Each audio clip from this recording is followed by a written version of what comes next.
vous dit ici que quand ces blancs et ces sangs mêlés de la société secrète se sont concertés, ils ont décidé de le faire mourir.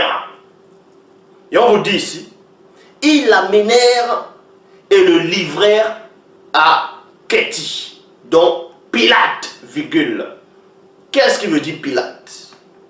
Vous savez que le mot Pilate, c'est une traduction de ce qui arrive plus tard, parce que le mot Pilate, ce n'est pas un nom Sawa, ce n'est pas un nom de Wassé, donc de ce qu'on va appeler l'Afrique. Mais le vrai nom de ce personnage, c'est Kéti. Kéti, qui veut dire flèche. On peut aussi dire Mouketi. Mouketi ou bien Kéti, qui veut dire la flèche. Flèche ou lance. Pourquoi il va porter ce nom?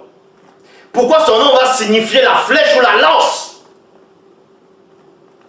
Vous allez comprendre plus tard que ce personnage a lutté contre son propre nom, il a porté son nom, il a été vainqueur.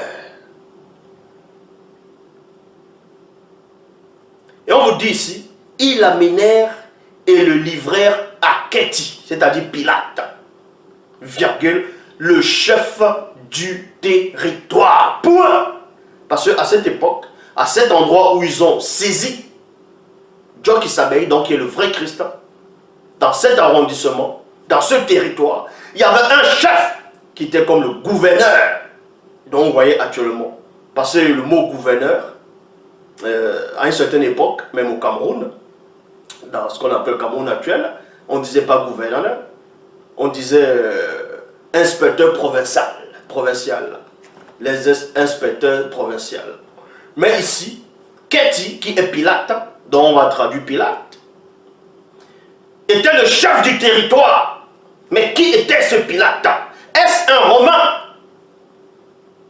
Non, il n'était pas romain. On vous donne la description de Pilate ici.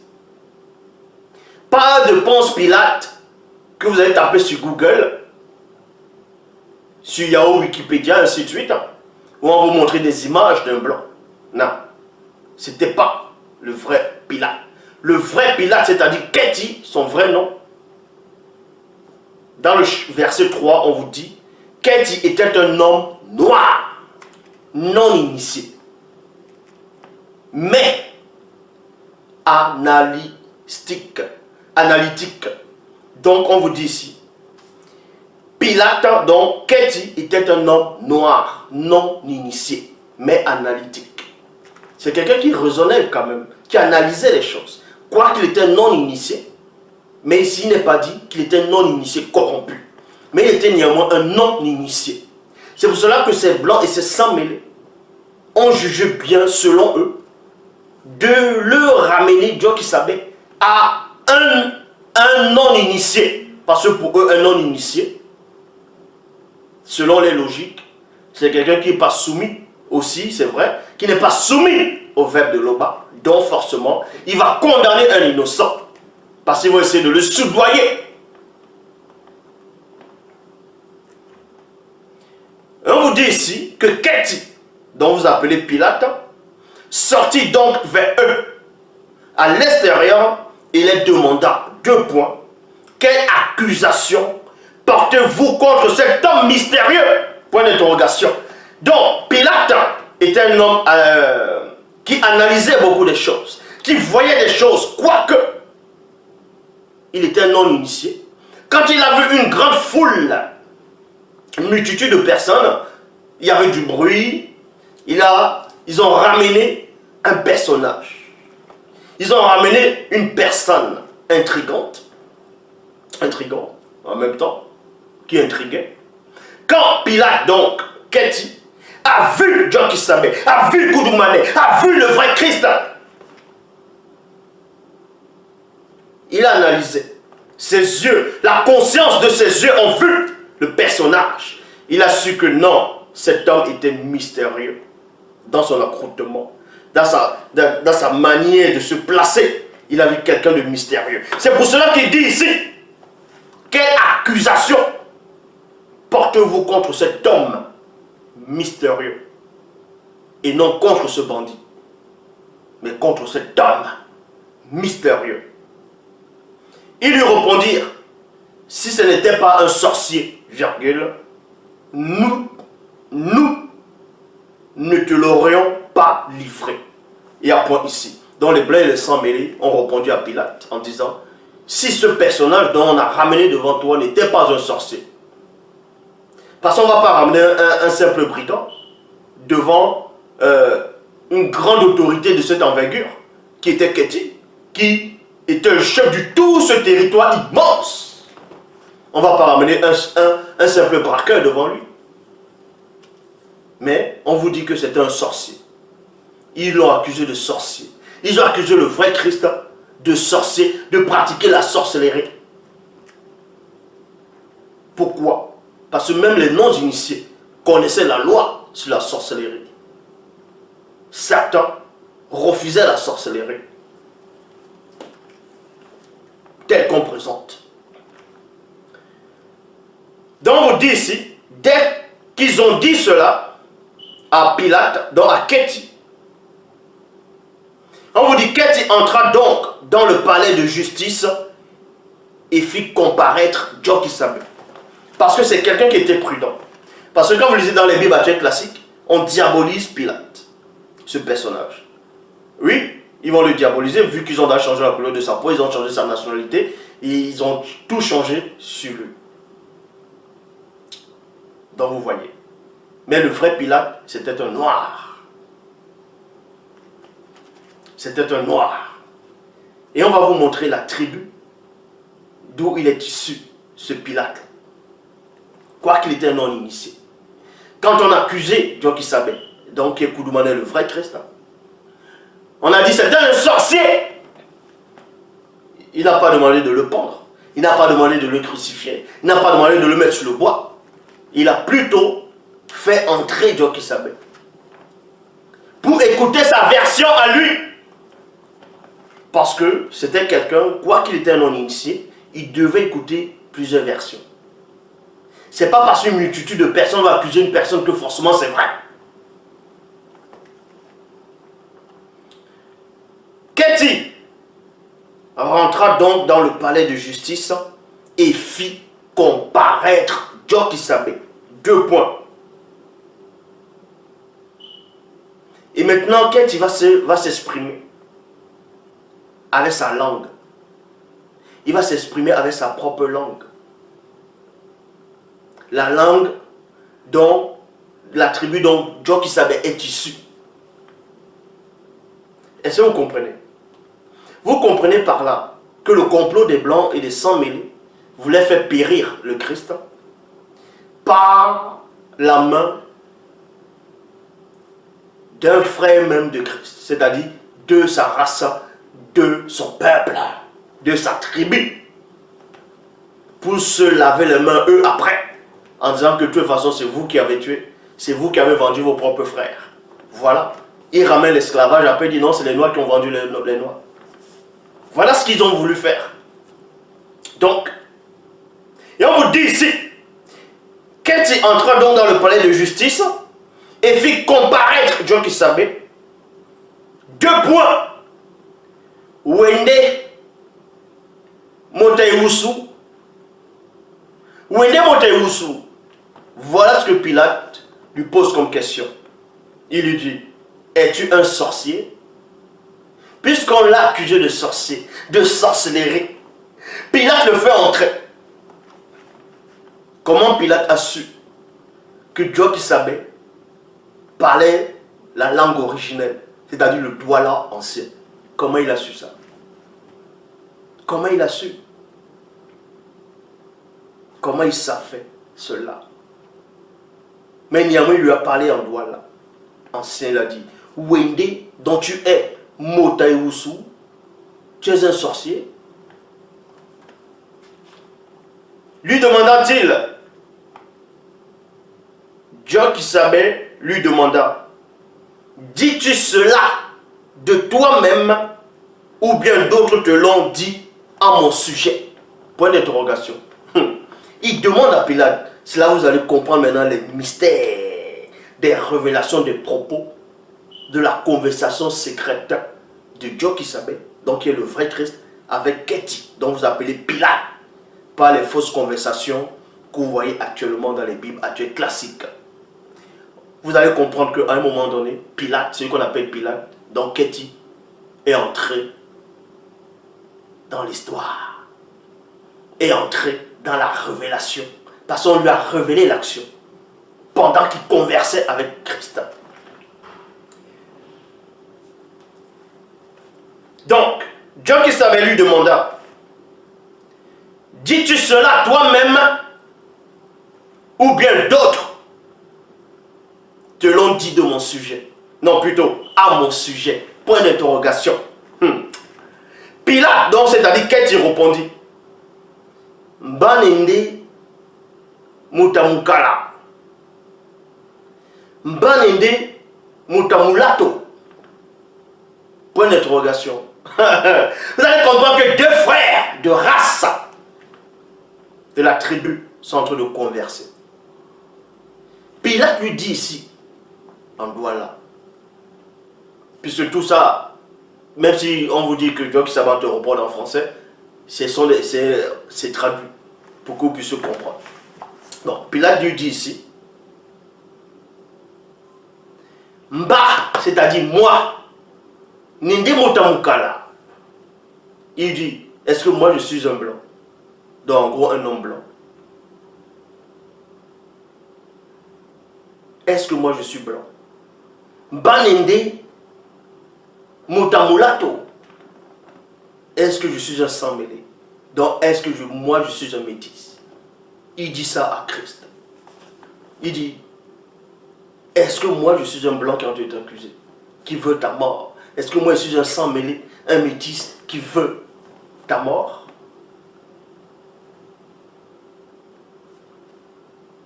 Pour t'accuser, moi?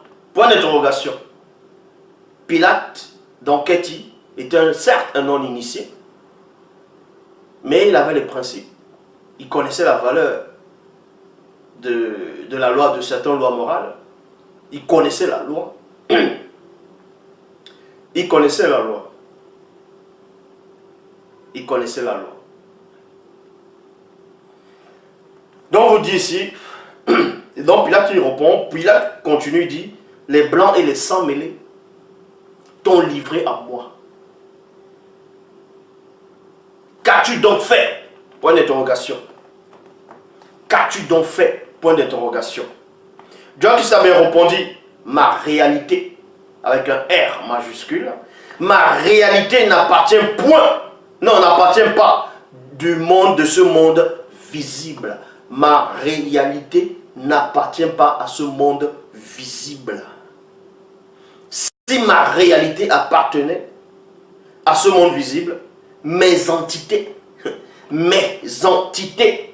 seraient intervenues pour m'empêcher, plutôt qu'on me livre en spectacle.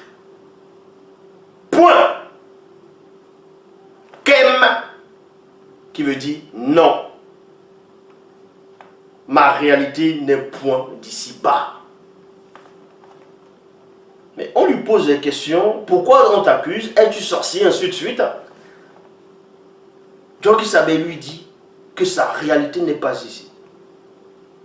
Donc il est déjà en train d'annoncer l'évangile à Pilate. Parce qu'il sait que Pilate, certes c'est un non-initié, mais c'est quelqu'un qui avait des principes. Quelqu'un qu'on peut récupérer. C'est pour ça qu'il lui montre maintenant. Bon, laissons cette réalité-ci. Il dit ma réalité. Il ne dit pas dans une réalité je suis. Il dit ma réalité n'est pas du visible où tu es chef. Il montre à Pilate que certes il est chef dans cet arrondissement. Il est chef dans ce territoire. Que lui, il est plus grand que Pilate. Il lui révèle cela dans la conversation.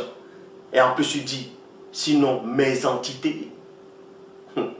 Mais il est en train de parler un langage que Pilate est en train de saisir un peu. Puisque Pilate sait que les entités existent, du grand ordre des choses. C'est pour ça que Djokisabé dit, mes entités. Il ne dit même pas les entités protecteurs ou protectrices, mais mes entités. Alors, qu'est-ce qu'il lui dit? Deux points. Donc, virgule, tout de même, tu es un être, avec un E majuscule, un être exceptionnel, point d'interrogation. Donc, il a compris. Il lui pose la question. John Kissabe répondit,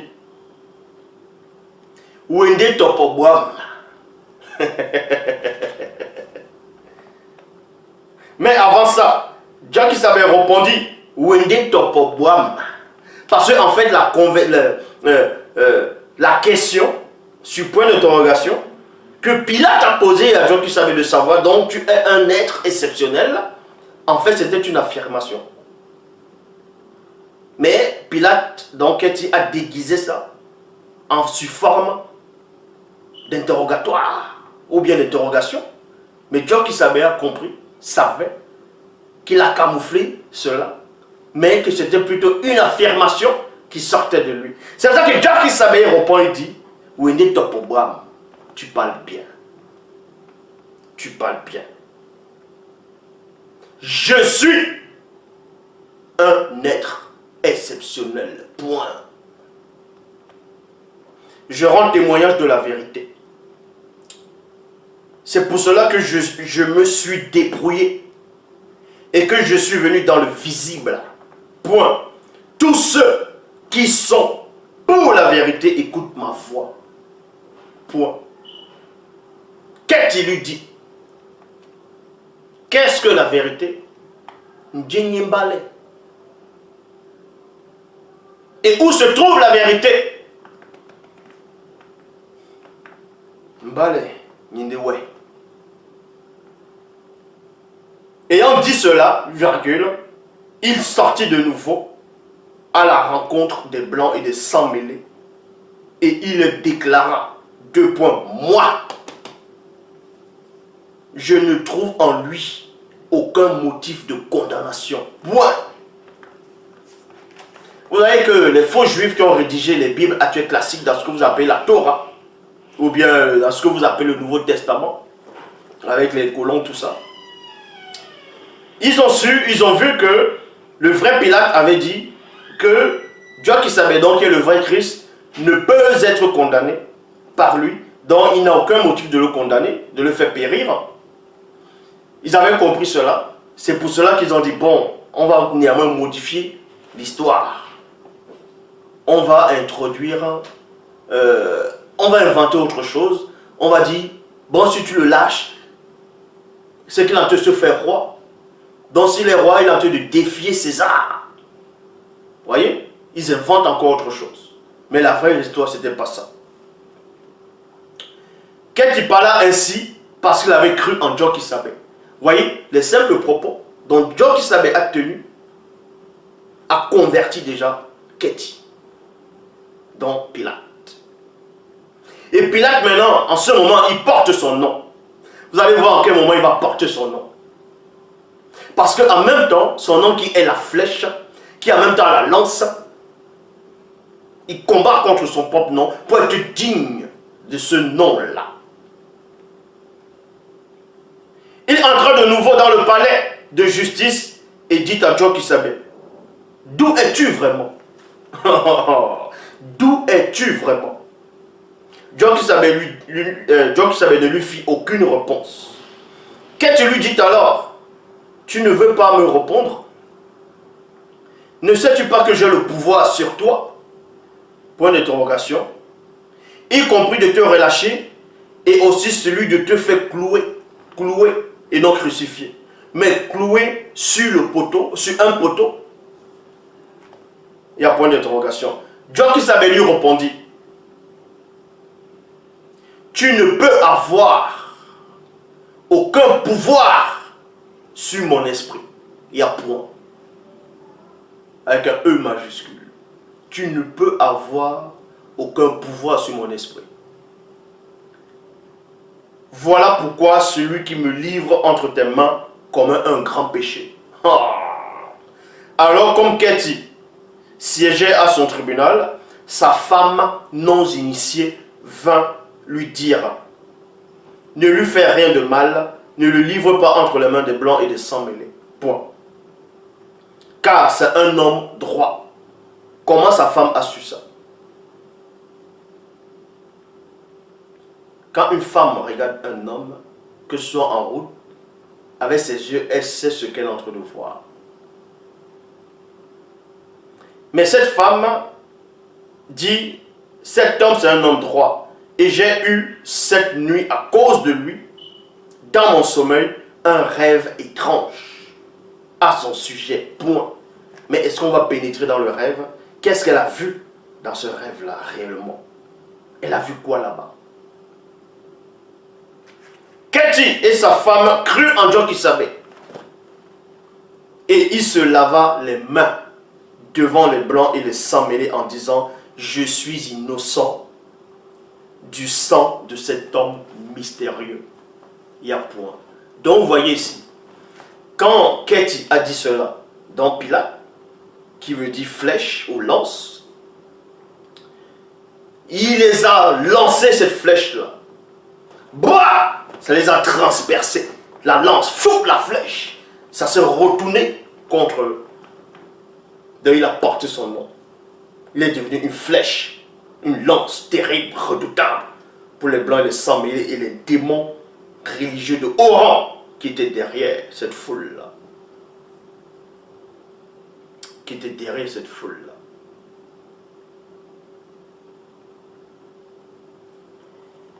Et la suite, on vous dit, les blancs et les sans-mêlés répondirent 2 points. Que son sang retombe sur nous et sur nos enfants. Vous voyez? C'est une parole terrible dont je ne vais pas entrer en profondeur, approfondir ici.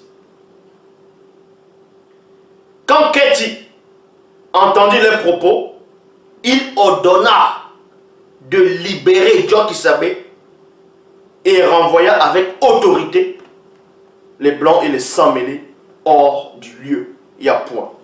Donc, Pilate, la vraie histoire de Pilate, il n'a pas fait tuer, il n'a pas fait crucifier le Christ.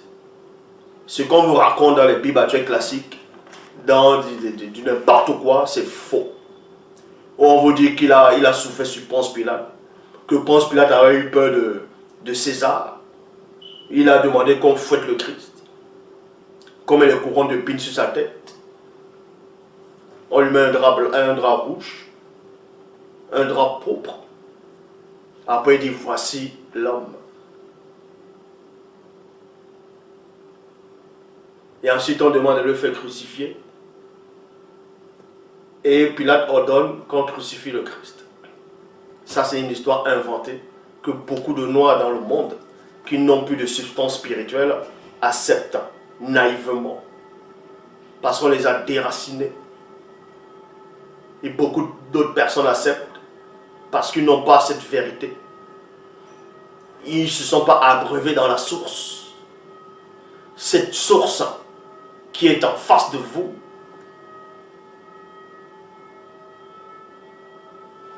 Et dans la suite, on vous dit, comme Dieu qui savait avait été libéré, virgule, les blancs et les sans-mêlés se mirent en embuscade derrière les arbres sur le long du chemin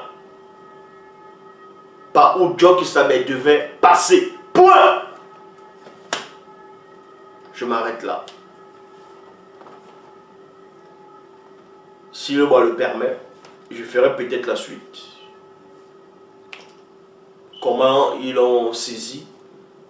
Est-ce que quand ils ont fait l'embuscade, comme ils le faisaient souvent au noir, en Afrique du Sud, aux États-Unis, ils attrapaient les noirs en embuscade, ils les pendaient, ils faisaient des choses.